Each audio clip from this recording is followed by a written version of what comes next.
Welcome to Pro Wrestling Weekly, everybody, where every week we try to cover Wrestling Weekly. I'm your host, Steve the Reaper. Follow me on Twitter, which is on the screen right now. And I have my co-host here today, WWE Town Nation. Hello, hope you're all doing well. And today we have a YouTube guest. We're going to be talking about WWE 2K16, Raw, his channel, Bayley, and much more. Well, creative plans with Bayley. We have DiggyGaming here today with us. Hello, everyone. So, I don't know where we really want to start off with, but let's just give us a little intro of yourself and your YouTube and whatnot. Recently just started up a new side channel, strictly just for wrestling, instead of shoving every single bit of mixed content onto the one thing. Alright. So, my side channel will just be, everything from predictions, reactions, gameplay. Nice. Because people seem to enjoy it. How many subscribers do you have on your channel? Currently 808. Oh wow, okay. Wow. That's about 760 more than I do. Anyways, that's besides the point. So how long have you been doing YouTube for? I think just under 2 years. Oh, okay. It's pretty impressive. Definitely. If I can remember, it's just under 2 years. Alright. So, since your YouTube channel is more wrestling based now, kind of like how I'm doing with my direction, what got you into wrestling in the first place? I can't even remember, it's just the fact of it being on television, when you're a little kid, it's like real life superheroes, would it not be? You're Right. watching, and the earliest memory I can remember of wrestling was Brock and Big Show going through the ring. Oh, okay. I can remember watching it on Friday Night SmackDown in the first airing of it. Okay. I watched wrestling way before that, but that's my oldest memory. And since then, I've watched about 200 times or something. Oh, wow. It's pretty cool. So that was the best moment for wrestling, the ruthless aggression. That's just my opinion. Yeah. What's your favorite moment from the Ruthless Aggression era? Probably Chris Jericho versus John Cena and You're Fired match, which ended up starting the Kurt Angle versus John Cena storyline. Okay. It was just an amazing match to give away on Raw, which was the last ever time you actually seen Y2J before he became the code breaker gimmick. Okay. It's pretty cool. Good memories. Definitely. So, let's discuss one of our various topics of the night. WWE 2K16, which we have still over a month away before it releases. But we're nearing at the time of recording this, we're nearing the last week of reveals for the 2K16 roster. Remember, you guys, over 120 unique superstars will be on WWE 2K16, which is pretty awesome. So I want to hear what your guys' thoughts are this final week. Who should we expect, or who do you guys want to be on this final week of the roster review? Kurt Angle. Has to be Kurt Angle. That would be awesome. That would be, yeah. It's just he's not in TNA now, so they have the right to put him into the game. That's true. He was a major part of the the ending of the Attitude Era against Stone Cold, so they have to put him into the game. I'd like to see that happen. That'd be pretty cool. Being able to play as Kurt Angle versus Brock Lesnar, or Kurt Angle versus Rusev, that would just be amazing. Indeed it would. That'd be pretty epic. Indeed. So, other than Kurt Angle, who do we think Well, okay, I guess I shouldn't say realistically wise because anything can happen in the WWE, and I Yep. don't mean to quote anybody on that, but who do you guys think will be main roster wise? Who do you guys think will be in the game for the final New week? Day. New Day, yeah. Definitely the New Day. I'm guaranteed they'll be the showcase entrance for this week. Okay, I hope so. be I interesting. cannot wait. Maybe they'll even shove Bubba Ray Dudley in there since he was at Royal Rumble. They That'd usually be do that.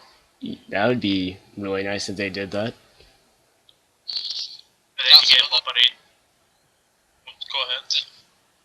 That's another, well, two people that I was thinking of the Dudley Boys because like you can verse like the current day guys, but you can also do some of the Ruthless Aggression Attitude Era and some of them guys in the game as well. Yeah. And I think that's where they're kind of going with is Attitude Era, Monday Night War era, and then slightly the Ruthless Aggression era. Yeah. I hope they at least play it all the way up to WrestleMania. Jerry Lawler versus Michael Cole, because that's basically the last major time you see Stone Cold involved in a match. Yeah. I think they're just focusing on his like glory days. Mm-hmm. There was a lot of moments that they should showcase like all his ECW stuff that actually made his career. I like to see that. It's mainly WWE I think they're going for. Yeah, it'd be pretty cool because that's what made him, isn't it? So. Yeah, like fake pretending to be Hulk Hogan's cousin because Eric Bischoff refused to let him in WCW. Yeah. The good old days. Right. Well, you're not sure if that would be good or not. I think that would break Stone Cold in half and his character would never be made. If he was allowed to be Hulk Hogan's cousin. But so we don't put that bit into the game. It's like, I read Eric Bischoff's book, Controversy Creates Cash, and he spoke highly of that moment, and that's why Stone Cold quit WCW. It's because Eric Bischoff called him stupid for even thinking of that. And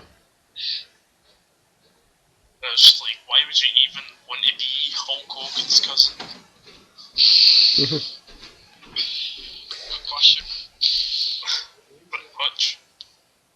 Also, guys, I apologize for any background noise that you may hear. I know this past episode of Pro Wrestling Week we had a lot of background noise, so I apologize once again for any that you may hear. So, yeah, the roster looks really promising. I hope that it ends on a very high note. If it doesn't, I don't think I would be as disappointed, but because of this already stacked roster, but we shall see tomorrow, which is Monday. So, speaking of Monday, Monday Night Raw this past week, there really isn't much to talk about with Monday Night Raw this past week.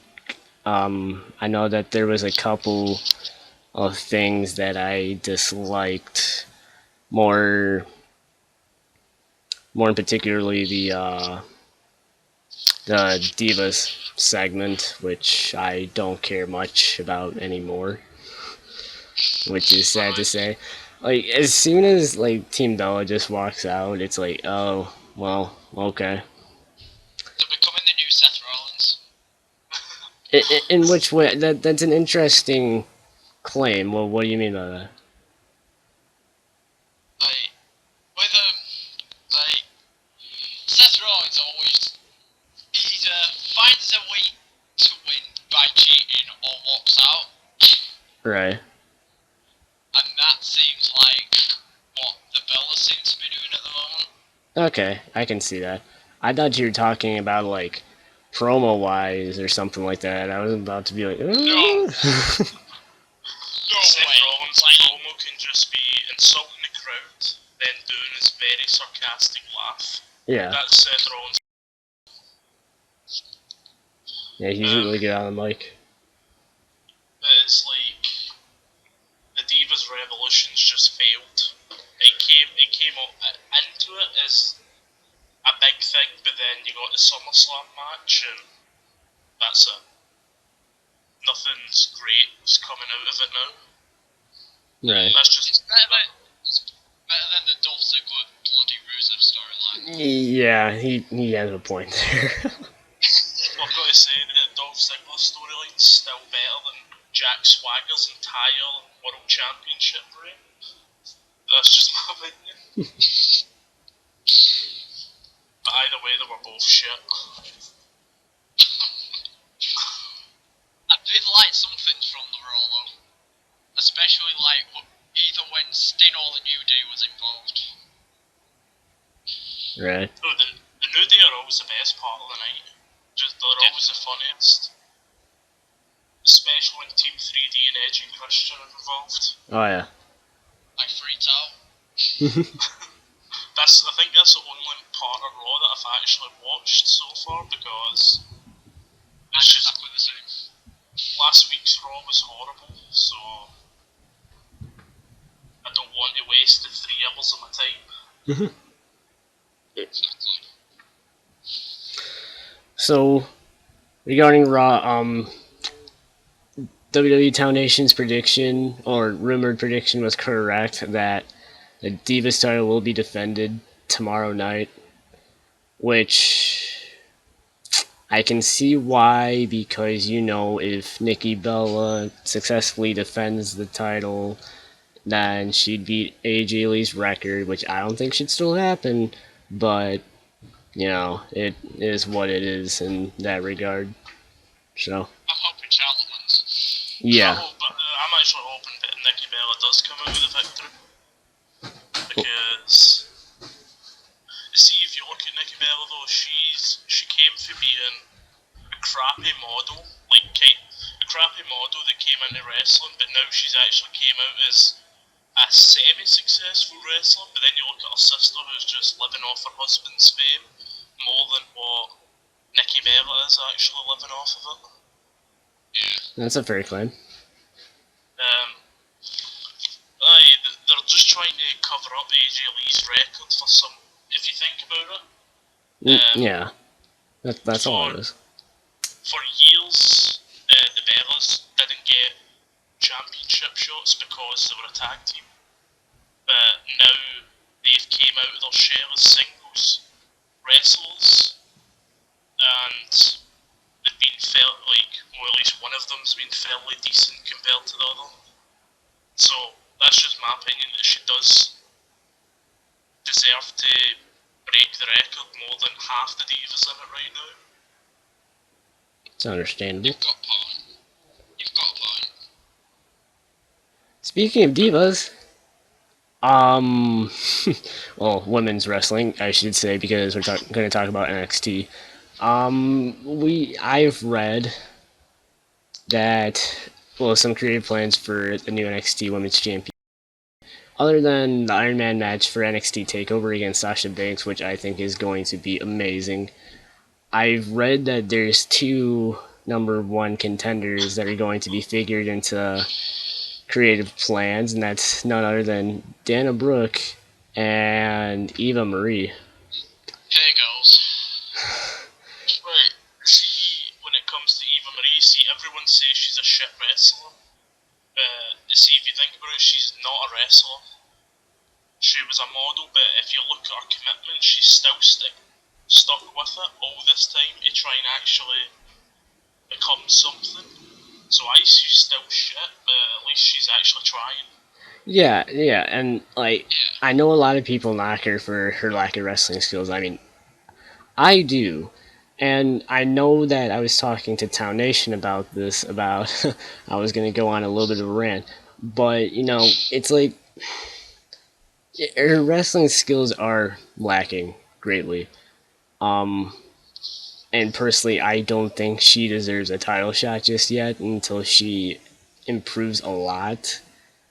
And I probably sound like a hypocrite right now because of what I tweeted is that Eva Marie needs to be put with somebody that can actually wrestle and maybe carry her a little bit and kind of show her the ropes. But not to put her straight into a title shot storyline with Bayley. I think Bayley deserves a lot more than that. But if you remember, these are all just speculation. No one actually knows if it's 100% truth or not. That's true, but like just speaking as if it were to happen, I don't think it would be good. At least Bayley versus Eva Marie. Dana Brooke, maybe, but I don't know how Eva Marie figured into the plans. It's like, that's another fact. Like, look at Eva Marie. She's started from the bottom and she keeps being committed. But if you think about it, she's not getting trained by the biggest of wrestlers like all the other divas have. The Bellas were trained by Dave Finlay, like Fit Finlay, Yeah, who's like one of the greatest technical wrestlers out there for training. Becky Lynch was trained by Fergal Devitt, right. who's like one of the biggest wrestling stars in the world, even though he's like still getting beaten up by Kevin Owens half the time. But it's just people need to at least give them a chance. Like everyone gave Daniel Bryan a chance when he was that little skinny guy in NXT. Yeah. And look where he went. Yeah. So it's just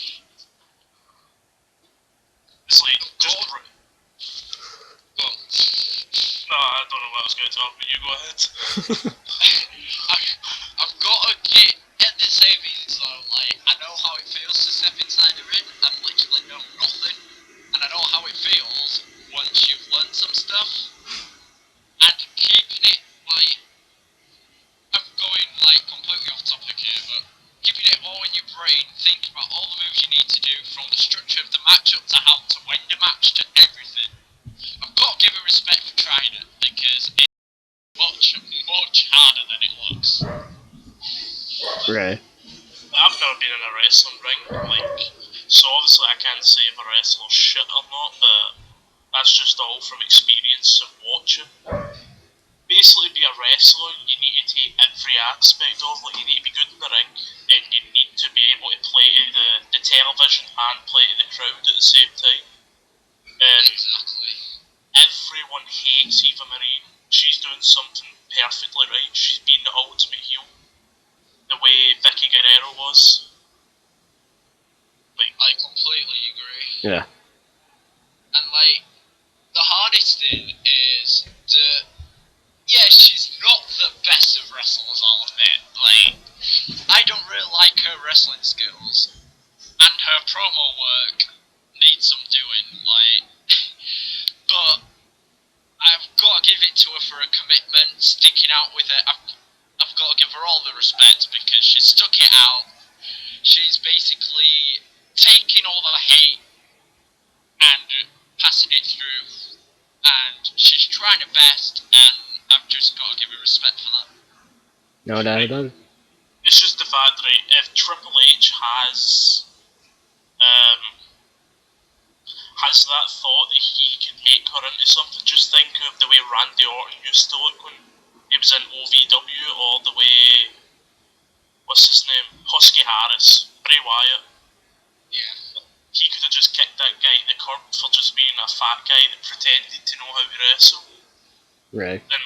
But Triple H changed him, and look at him now. He's pretty much one of the biggest wrestlers in the world. Yeah. It's just, if Triple H is like a guy with not much time in his hands, taking the time to help them, then pretty definitely everyone else can take the time to wait for that special moment. Yeah. I think everybody has potential, just the build-up has to be right. That's pretty much it. You just need to be as committed as they are. Yeah. So, we pretty much covered the main topics. So, Diggy, what is your opinion on the Night of Champions card so far? I mean, I know we are a week away from Night of Champions, but I want to know what your thoughts are so far, and particularly the kind of double time that Seth Rollins has to do at Night of Champions, facing Sting for the World Heavyweight Championship and John Cena for the United States Championship. Honestly, if I have to be honest, like, I don't know if it's biased because I'm a massive Seth Rollins fan. But the way Seth Rollins is, he needs to pull out with Chris Jericho. He needs to beat them both. It just needs to happen. Although it'll destroy Sting's character, but it'll make Seth Rollins. It's true. I totally agree. It'll give Seth Rollins the credit that he finally deserves if he beats both of them. Because it's like one of the biggest guys in the company with Cena, and then being a legend like Sting, it'll definitely make him. Honestly, I just think should win. I mean, with him being a part-timer as well, it's like the same as Brock though. Like, everyone wants Sting to win, but like then he'll go away for a while, and then the fans will start complaining. Whereas Seth Rollins is night in, night out, putting his body on the line, and it's not just that. Like, Seth Rollins has got many years ahead of him, whereas Sting's in his last couple of years. Like, Sting's 55. I think he's 56 now. There you go then. But see, if you just look at Seth Rollins, see if Seth Rollins loses both the titles here, he needs to go away for at least 6 months. Just so when he comes back, he can just win. He'll just be a whole new character. Because if you look at Seth Rollins, for 3 years he's been on Raw, and he's never missed one night. He's been at every single Raw. mm-hmm. It's dedication, is that? Yeah. Like, John Cena has dedication, but even he doesn't have that much dedication. Yeah. But Sting's too old to win it. Like, the next pay-per-view after that's live from Madison Square Garden. And I don't see how Sting defending now. Yeah. Like, Seth Rollins is versus John Cena apparently anyway. Yeah. So, yeah, that's how. And apparently he's going to be the United States champion, when I looked at the card at least. So, I don't know. I think that may give us one hint of who's going to come out on top in the John Cena-Seth Rollins match. But, I haven't really read much about Sting and Rollins. Who's going to come out on top on that. I can't see Sting doing a live event either. No, I don't think he has it in him. I mean, it's kind of like Undertaker. Like, no disrespect to any of them, but like, you can't see those guys doing live events. There's no way. Although the Undertaker is doing the Mexican tour, I think. Is he really? But that's because it 16, stays. 17, 18. Is that not because it stays in Houston, Texas? So it's just like a hop, pull the border, do a few matches, then leave. Well, more power to him then. And WrestleMania 32's in Texas anyway, so I take it away at that as well. Yeah, Well, we better get that. This Mexican live event will be like the first live event Undertaker's actually been at in like the past 4 years. Oh wow. Because the last one was just like a random thing when he came out. He talked for about 3 minutes and he left. Oh well, okay. Well, speaking of Night of Champions, I actually got sent it from Mason Moore. Like, Town Nation knows him. He's from Moore Talk Wrestling. He sent me a picture that was leaked of the 6-man tag match. Okay. And it's Eric Rowan that's the partner. See, I think Town Nation and I actually called that. We discussed it on the 5th episode of Yeah. PWW. Well, But it's him, it can't be him. I mean, to me, it seems logical. Bray Wyatt replaced Eric Rowan with Braun Strowman. So, Eric Rowan's going to get his revenge and team up with Reigns and Ambrose.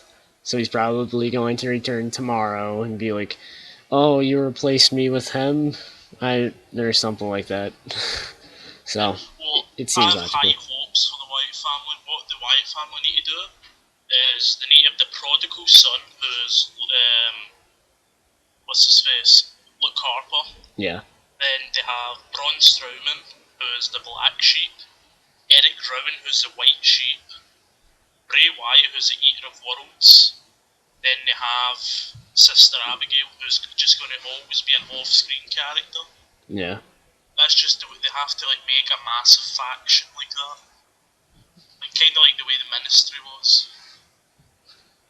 That'd be cool to see, kind of a remixed Ministry. I think it could happen. I was also just checking through that Life from Madison Square Garden. I know that's completely off topic. I'm not sure if you might have known about it, but the main event of that is Brock Lesnar versus The Big Show. Brock Lesnar's going to win. I don't care what you say. There's a lot of rumours that Night of Champions is Big Show's last pay-per-view. No way. Before retirement, and I think he said something on Raw saying he wants someone to retire him. And who's better to retire a wrestler than Brock Lesnar? Yeah. That dude, oh man, I know everybody gives Show crap about his wrestling skills and, whatnot, and please retire. Except from me. Except for you, yeah. But, that's actually that's interesting to hear that Night of Champions may be his last match. Well, Big Show's 43 years old. Oh my god. Christ. His first match, he beat Hulk Hogan for the World Championship. The guy... Big Show... I was about to say Hulk Hogan, but I realised what you just said. It's like... No, here's the thing. Let's gonna drop a little bit of realization here. Big Show is going to retire soon, but Undertaker is yet to retire. Yep. That's crazy. Undertaker is a massive part-timer. Big Show is a guy that's basically always been there. Yeah. Basically, everyone giving shit to Kane and stuff like that about Ian Kane.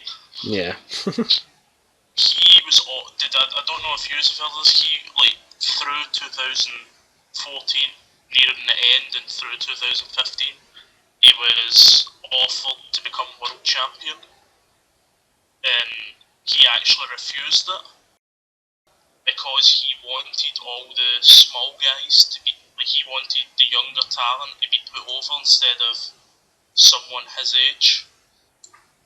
But that's all the stuff that just doesn't get mentioned by anyone. It's always just the negative stuff when it comes to wrestling communities. Yeah. Which is sad, but... Yeah. They've got to retire and hand up the belts at some point, though. The Big Show's been going for years and years. On, a full-time thing as well. So's Mark Henry. Just look at Mark Henry. His very first match was against Jerry Lawler. That shows you how old he is. Mm. Which they must have been old if it was against Jerry the King Lawler. Jeez, it's just looking back, it's wow, are these guys really that old, and are they really that close to retiring? It's crazy. Yeah, but would you say Mark Henry and the Big Show, if they were to handle their boots now, would you say they deserve a spot in the Hall of Fame and after they had a very, very successful career? Big Show deserves the Hall of Fame, hands down. I think anybody that puts a lot of dedication into the business and has been there day in and day out, I think they deserve a spot in the Hall of Fame. Yep, indeed.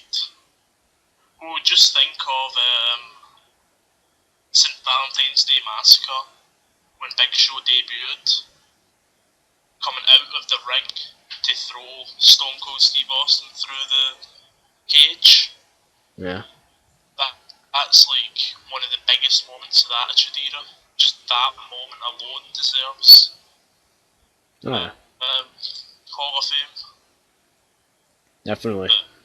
It's like, well, if Mike Tyson and Drew Carey can be put into the Hall of Fame, I'm pretty definite anyone can.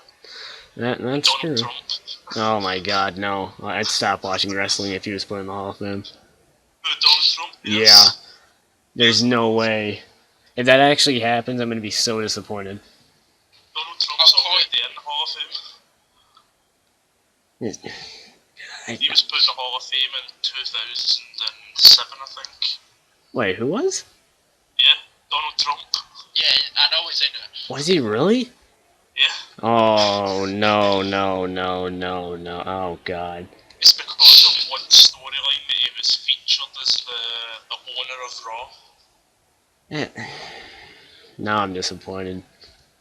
It didn't ruin my night that you said that, but that is disappointing. Are you gonna live up to your promise now and stop watching wrestling? No. I think no. But okay, if he was inducted now, then I would stop watching wrestling more than likely. I'd keep my network subscription though. I get what you mean. But if he did it a couple of years ago, then it is what it is. Yeah. I've got to say, see Braun Strowman, I'm not pronounced. His debut, I've got to say it's the best debut in a while. Yeah, it was quite surprising. Right, it's because he didn't go through NXT. Well, he did go through NXT, just not for long. Yeah. And that's the way debuts should always have been, not televised in NXT for ages. It's fair. Obviously, it's because they lost Ohio Valley Wrestling, Ring of Honor, Right. and a few of the other ones, so they just made NXT, which used to be Florida Championship Wrestling. Right. His debut was interesting. I thought, honestly, it was Eric Rowan, but then, that... It wasn't Ginger. Yeah. And he was a little bit heavier, but... And has very massive cleavage from a tank top. That is very true. I'm surprised they didn't go PG-13 after that. Blurring it out. I suppose you have Nikki Bella for that too. But, oh well. Right. I'm just trying to think what else is even happening at Night of Champions. It's just... There's not really that many matches that are... Okay, that was about to be a lie. I mean, the Dudley Boys are going to be in that and Night of Champions. Whoever beats the New Day or Primetime players. Yeah, the only thing is it's not a table match. Yeah, that's the only thing that's missing. Pretty much. Vince, you gotta listen to us, man. Make it a table match. Honestly, I hope New Day wins against both of the teams. That would be some pretty good credibility. Yeah, I hope the New Day wins primetime players because the New Day are... Take the Dudley Boys out of the equation, the New Day have got over, Fire's got over some fireplace or whatever. Yeah. Yeah. Well, it was said it was a question anyway about Jeff Hardy's possible return. I've been hearing about that. I can't imagine that happening, but... But if it does happen, the New Day need to beat Devon and Bubba, then the Hardy Boys come out, a few weeks later. That's how you make a return. Yeah, that'd be awesome. Yeah. What are your thoughts on the Dudley Boys returning? Yeah. too surprising. I like on no news sites like reporting it or anything. It just like Yeah. came out of nowhere. You see, the weird thing about it is, what's his face? Robert Ray Dudley tweeted about it like the night before. I must not have seen that then. He went and tweeted saying he's going to watch Ring of Honor, I think it was. Then he'll be in attendance NXT takeover. Then he's got something busy to do on Monday. So Cornell, that's just clearly stating he's going to show up on Monday Night Raw because he's in Brooklyn. I'm surprised nobody caught that. That's interesting. Because like, I seen it as like, is he going to show up at NXT? But I couldn't see him showing up at NXT. But I suppose Tommy Dreamer showed up at NXT. Right. But weirdly, they didn't televise it. That's very interesting. So I think that's all the topics that we discussed. There's a few random ones that we put in there. Well, actually, not really random because it did say "and more" on the screen right now. So I don't have anything else to add unless you guys do. I don't.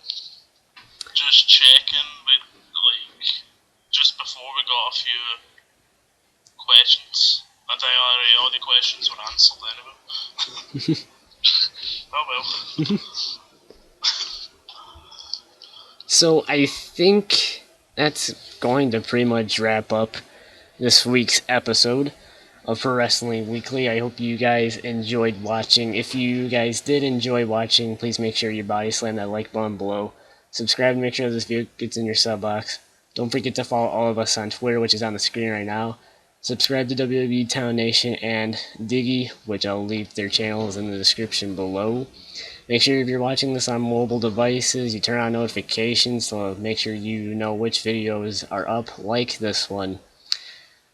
And if you guys have anything else to say, any plugs? See ya! Again, thank you guys so much for watching, and I'll see you guys in my next video. Have a great